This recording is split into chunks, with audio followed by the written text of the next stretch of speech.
Ассаламу алейкум, эфирде жаңалықлар информациялық бағдарламасы. Өзбекстан Республикасы президенті мұражаты мемлекет рауажлануының іліми һәм әмелетикарларының жаратылуы һәм бағдарлары. Демократиялық процесслерді анализле орайы Қарақалпақстан Республикасы аймақлық бөлімі тарапынан міне осы атамада сәубетлесу кешесі болып өтті. Өзбекстан Республикасы президенті Шавкат Мирзияевтің Али Мәжлисам Өзбекстан халқына мұражатында белгіленген басылы вазипалардың орылануын тәмелеу мақсатында шөлкемлестірілген ләжда жоғары оқу орындарының профессор оқытушылары, студент жастар һәм қалыбы хабар құралдары уәкілдері қатынасты. Ләжда атап өтілгеніндей мұражатта белгіленген 6 басылы бағдар жаңа Өзбекстан рауажлануының бекем тірегі болып қызмет етеді.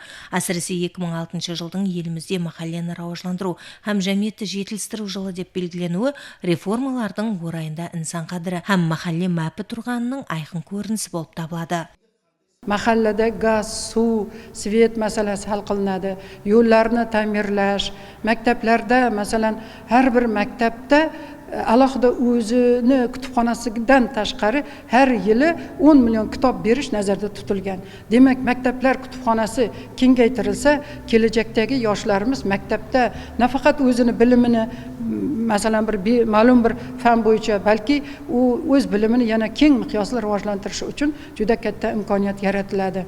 Shu bilan birga mana kasbga yo'naltirish ham nazarda tutilgan.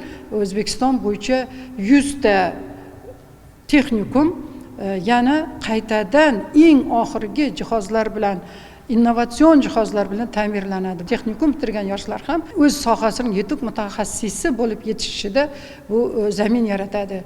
Ләжда экологиялық тұрақлылықты тәмелеу, жасыл энергетика, су һәм табиғи ресурслардан ақылға муафиқ пайдалану, һауа паттаслануын азайтуға қаратылған ләжлар халықтың саламатлығын һәм қоршаған орталықты қорғауды тәмелеуге қызмет ететіні атап өтілді.